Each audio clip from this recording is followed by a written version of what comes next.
Woman Up, entre elles. Israël Guebo, bienvenue. Bonjour Edith, merci beaucoup, merci pour l'invitation. C'est un plaisir de te recevoir, surtout que tu es le tout premier homme à poser les pieds dans cette émission Woman Up. C'est vrai que je réfléchissais depuis un moment, homme, pas homme, c'est une émission dédiée aux femmes, mais non, il y a des hommes qui aident, j'en qui suis heureux. accompagnent les femmes. Et oui, je pense que dans ce combat-là pour les femmes, on doit être tous ensemble, hommes et femmes. Donc c'est un plaisir pour moi d'être là. En tout cas, bienvenue. Et comme je l'ai dit, c'est vrai que c'est l'émission des femmes ordinaires qui font des choses extraordinaires, mais il y a également beaucoup d'hommes qui font des choses extraordinaires pour les femmes et tu en fais partie. Alors, on pose les pieds dans le plat, on est entre nous. Qui es-tu? Je sais que je t'ai présenté ton parcours rapidement, bien brièvement, ce que tu fais, journaliste, tu es directeur de l'Institut africain des médias, tu es également tu as fondé une organisation qui s'appelle Croire en Abobo. Mais qui es-tu réellement, Israël? Je suis un passionné de la Côte d'Ivoire, je suis presque un Ivoiro optimiste et qui croit qu'il y a beaucoup de choses à faire dans ce pays, que tous les fils, donc hommes et femmes, doivent être engagés pour y travailler. Donc je suis passionné des médias également. Ça fait 20 ans maintenant que je travaille dans le numérique. Dans le journalisme, ça fait 17 ans que j'y suis. Et puis de plus en plus dans la formation aussi. J'accompagne les jeunes, les femmes, les hommes dans tout ce qui est journalisme, médias, communication, réseaux sociaux, digital, ainsi de suite. Donc voilà, résumé, qui est cette personne qui est à ce micro.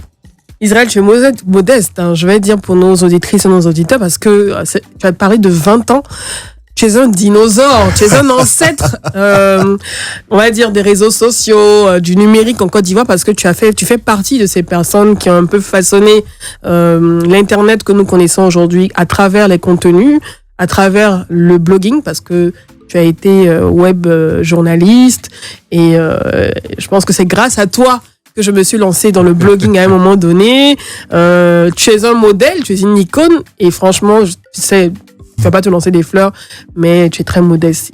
C'est beaucoup, Edith. Pendant cette émission, n'hésitez pas à aller sur Google et puis checker son nom, Israël Guebo. Vous allez être époustouflés. En tout cas, je suis heureuse de te recevoir. Et aujourd'hui, on va parler de ce que tu fais pour l'IFAM à travers le projet, à travers la fondation Croire en Abobo, ou Croire... C'est Croire Côte d'Ivoire. Croire Côte d'Ivoire. Mais nos actions sont centrées sur Abobo. Sur Abobo. Alors, qu'est-ce qui t'a motivé à créer cette organisation Croire? Je pense que c'est la commune d'Abobo qui m'a motivé à créer Croire Côte d'Ivoire. Et c'est vrai que je pense qu'Abobo est une représentation miniature de la Côte d'Ivoire. C'est près de 26% de non-ivoiriens. C'est toutes les communautés de toutes les régions qui sont représentées. En 2017, on s'est dit, qu'est-ce qu'on peut faire pour que l'image de cette commune-là soit changée? Parce qu'en général, quand on pense à Abobo, on n'est pas très motivé. En tout cas, moi, je ne suis pas très motivé à y aller. Il faut vraiment que j'ai quelque chose à faire, spécialement. Mais c'est vrai qu'on n'a pas une très bonne image à Abobo. C'est vrai que je dis toujours qu'il n'y a aucune commune au monde où tout est parfait. Vous allez à Paris, il y a des zones où on ne peut pas circuler. Donc, on s'est engagé avec des amis, on s'est dit, bon, qu'est-ce qu'on va faire? On va commencer par faire ce qu'on appelle le city branding. Donc, commencer à mettre en avant sur les réseaux sociaux notamment ce qu'il y a de bien, de beau et de bon à Abobo.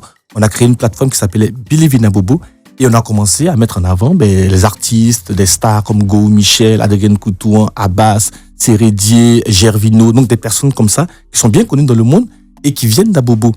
Et puis après, on s'est dit, qu'est-ce qu'on doit faire sur le terrain? C'est bien de valoriser cette commune, de changer l'image, le branding d'Abobo. Mais il faut également agir sur le terrain. Donc, on a commencé à initier des projets de formation, de réhabilitation des écoles, ainsi de suite.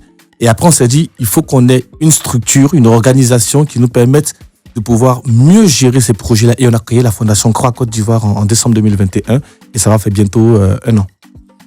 C'est vrai que tu te lances dans une démarche de changement du branding d'Abobo, de la perception d'Abobo, mais ça part pas seulement du fait que cette image soit à changer, ça part également du fait que tu as résidé dans cette commune, que tes parents résident dans cette commune. Oui, j'ai fait la maternelle à Abobo, j'ai fait l'école primaire à Abobo, j'ai fait le collège à Abobo. On a habité pendant 15, 16, 17 ans à Avenue Casar. On est depuis 98 à Belleville. Donc, je suis toutes les semaines j'ai envie de dire 6 jours sur 7 à Abobo parce que je suis président du club olympique de rugby des jeunes filles d'Abobo, Orcas d'Abobo. Donc j'ai des activités à Abobo. On a le centre de lecture et d'éducation sociale à Biabou que je supervise. On a des femmes qu'on accompagne à Abobo. Donc je suis obligé d'être au quotidien dans cette commune où on habite. D'ailleurs, on a des maisons à Abobo. Donc oui, Abobo, c'est vraiment ma commune de cœur, ma commune d'enfance, ma commune de souvenirs et ma commune j'ai envie de dire, d'avenir. Tu as parlé de soutien des femmes de cette commune.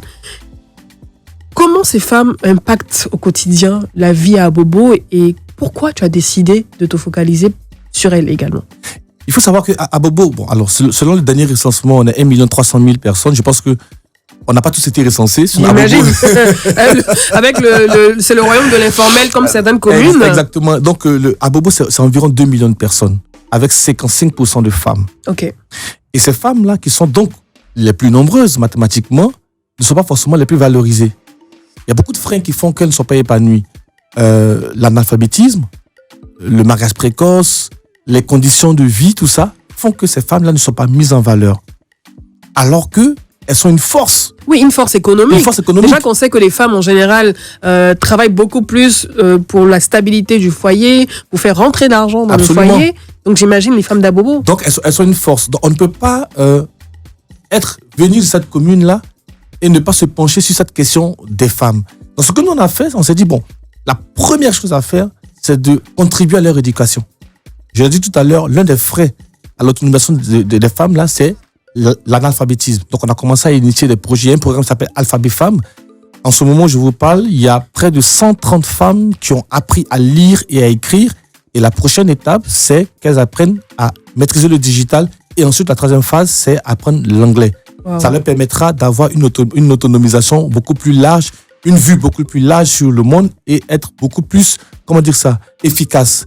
Donc, on est vraiment engagé là-dessus. Et les femmes, là, on se rend compte que elles n'ont pas besoin de faire des cours en économie. Oui. Elles sont déjà commerçantes. Oui, elles vendent déjà leur business. Oui, bien sûr. Elles font des voyages à Dubaï, dans d'autres pays. Elles arrivent déjà à se prendre en charge. Ce qui leur manque, c'est juste le pas de la structuration, de l'organisation et de l'alphabétisation. Et c'est un peu ce qu'on fait. C'est comme ça qu'on pousse un peu ces femmes-là. Et comment ces femmes elles-mêmes perçoivent cet accompagnement que Croire Côte d'Ivoire leur offre? Je vais te raconter une histoire. Il y a 3 mois en arrière, j'animais une formation sur les femmes et l'engagement citoyen. Et puis, à la fin, à la pause, il y a une dame qui vient s'approcher de moi et me dit « Monsieur Guébo, vous allez bien vous rappeler de moi ?» Je dis « Non, je ne vois pas qui c'est. » Elle dit « Ah, je participe au programme d'alphabétisation des femmes à Biabou. Et je peux vous dire qu'aujourd'hui, quand je marche dans la rue, c'est comme si on avait enlevé des écailles de mes yeux. Oui. J'arrive à lire les panneaux. J'arrive à comprendre. J'arrive à voir ce qui se dit à la télévision. Et pour moi, cet impact-là, ça change beaucoup de choses. Je me rends compte que les femmes ont besoin. Et lorsqu'on a fini à Biabou, les femmes du lycée municipal, donc c'est à Agnès Sankoua à Bobo, on dit, nous aussi, on veut dans ce programme. Participer. Nous aussi, on veut participer à ce programme-là. Malheureusement, on espère vraiment toucher 1000 femmes à travers Bobo, mais bon, oui. il faut ça coûte de l'argent. Oui, et pour l'instant, c'est la fondation qui porte tout ça. En fait, c'est sur fonds propres que tu fais tout ça avec ta fondation. Oui, absolument. Donc là, c'est un appel à toutes les institutions, au gouvernement, bref, à tous ceux qui peuvent financer, que ce soit le public ou le privé qui peuvent financer, parce que c'est vrai, une centaine de femmes, c'est bien, mais vu le nombre, on parle de 50% de femmes dans la commune d'Abobo, donc tu as une masse énorme de femmes à former qui ont besoin de cette ouverture de l'esprit. Il faut qu'il y ait davantage d'initiatives. C'est vrai, nous avons la nôtre, mais il faut qu'il y ait davantage d'initiatives. C'est un peu comme une toile d'araignée. Il faut qu'on la construise. Il faut que toutes ces organisations, ces initiatives-là se mettent ensemble pour aller dans le même sens de l'autonomisation des femmes. Et donc, oui, c'est un bel appel. Il faut que c'est une implication, j'ai envie de dire, étatique, citoyenne, organisationnelle. Il faut que tout le monde se mette ensemble. Ce n'est pas uniquement l'État, c'est aussi nous. Tu as parlé de se mettre ensemble. Je connais certaines organisations, par exemple, qui œuvrent à Abobo pour la formation des jeunes filles, par exemple, dans le numérique, dans le code le codage, le pilotage de drone, donc que tu connais certainement d'Inex Africa. Absolument. Est-ce qu'il y a des actions conjointes, des collaborations que la Fondation Croire a avec ces organisations? Oui, d'ailleurs, chaque fois par rapport à Dinex, chaque fois qu'il y a une activité, je suis invité, je prends la parole. Au lycée moderne d'Abobo, j'ai été invité plusieurs fois pour parler aux filles, pour leur parler un peu de ce qu'on fait, pour les sensibiliser. Donc oui, c'est justement, il faut que ces ponts-là existent entre les organisations et qu'on ne soit pas chacun de son côté pour avancer. Donc ça existe, ouais. Et tu es également parrain du club de rugby féminin de la commune d'Abobo. Ouais. Donc Orcas Abobo, on salue le coach Herman, qui est très impliqué. Qu'est-ce qui t'a motivé, au-delà de ton action pour Abobo, c'est vrai qu'on ne connaît pas le rugby en général, hein, et le rugby féminin en plus. Je suis allée les rencontrer aussi, j'ai vu un peu l'endroit, le terrain, les conditions d'entraînement qui sont pas du tout fameuses. Qu'est-ce qui t'a motivé à les accompagner, ces jeunes femmes? Alors, je crois que j'ai été contacté sur Facebook par le coach qui m'a dit bonjour monsieur Guébou, on voit ce que vous faites à Abobo, venez nous voir. J'ai dit ok. Je regarde, elles s'entraînent nu-pieds dans du sable, sans boîte à pharmacie, ainsi de suite. J'ai dit, il faut qu'on fasse quelque chose. Donc, on a commencé à les accompagner un tout petit peu. Et puis après, on s'est rendu compte que les parents voulaient laisser leurs enfants faire ce sport-là à condition qu'ils aient un accompagnement sur les fournitures scolaires. Donc, depuis 4 ans maintenant, la Fondation s'occupe entièrement de prendre en charge les fournitures scolaires. Et puis, on s'est dit, il faut qu'on les motive. L'année dernière, en 2021, elles sont arrivées en finale de la compétition de rugby à 7. Elles ont fini 2e. Oui, cette année, très bien. Elles ont été championnes nationales de Côte d'Ivoire de rugby à 7. Ça s'applaudit. Donc tu vois, et aujourd'hui, on arrive... D'ailleurs, il y a une des filles qui vient de rentrer, d'avoir son concours d'entrée à l'école de police. Wow. Donc, on est vraiment dans un accompagnement éducation, insertion de la jeune fille par le sport. Je ne connaissais pas du tout le rugby, je suis très nul en sport. Mais de plus en plus, je suis allé participer à un entraînement, je pense que ça a duré peut-être 10 minutes. T'as pas tenu longtemps? Non. Parce que je me suis fait plaquer. On les voit très fines comme ça, mais ce sont des tueuses en fait. Elles savent trop bien jouer. Elles s'entraînent au moins 2 ou 3 fois par semaine sur le terrain. Et puis moi j'arrive là avec mon truc tout propre. Tu t'es fait plaquer. Dès que j'ai reçu la balle, je me suis retrouvé au sol. J'ai dit, mesdames, merci beaucoup. Je pense que je t'avais venu vous rendre visite.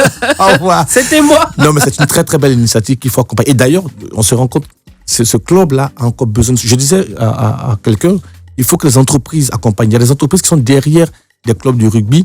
Il faut que des entreprises accompagnent ce club. C'est un club qui gagne. Est-ce que conjointement avec le coach Herman, avec la Fondation Croire, a entrepris des démarches auprès de ces entreprises? On a déposé, je ne citerai pas d'entreprise ici, on a déposé des courriers, des demandes. On leur a dit, si vous voulez une équipe qui gagne, venez à Orcas, Olympique Rugby Club d'Abobo, Sogefia. Aujourd'hui, l'équipe nationale du rugby est composée à 30-40% de nos filles d'Abobo. Donc, si vous avez envie de visibilité, si vous avez envie d'accompagner un club qui gagne, d'être une entreprise qui gagne, vous venez à Orcas. Et c'est pas lorsqu'elles auront une lignée de trophées que vous allez venir dire ça. Oui, on veut vous sponsoriser. C'est dès maintenant qu'il faut croire en Abobo, il faut croire aux femmes d'Abobo. C'est bien, il faut croire à Abobo, croire aux femmes d'Abobo. Et quels sont les projets à moyen, à long terme que tu envisages pour ces femmes de cette commune? C'est de continuer à les accompagner. Déjà, au niveau des femmes des coopératives, parfois on les accompagne en leur fournissant, en leur donnant des broyeuses, en leur faisant de la formation, en mettant à disposition de petits fonds. Il y a ce qu'on appelle le FAM, le fonds d'appui aux mamans, qui est à destination des veuves et des mères célibataires. C'est des petits fonds de 20 000, 30 000, 50 000. Mais on n'imagine pas comment est-ce que c'est essentiel pour celles qui vendent la loco, qui vendent des chips, ainsi de suite. Donc on est vraiment continuer à accompagner ces femmes-là, continuer à les pousser, continuer à faire en sorte qu'elles puissent être lettrées et qu'elles puissent être autonomes. Le défi, en fait, comme tu l'as dit, c'est de l'alphabétisation, c'est la base. L'autonomisation.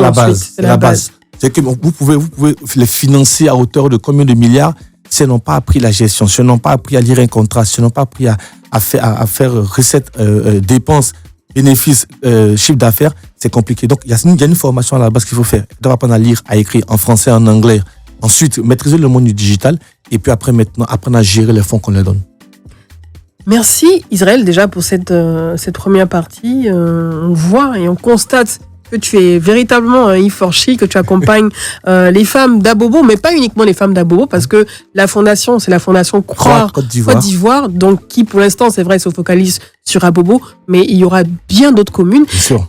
Est-ce que pour des personnes, on va dire des particuliers qui souhaiteraient donner de l'argent, accompagner financièrement, qu'est-ce qu'il doit faire?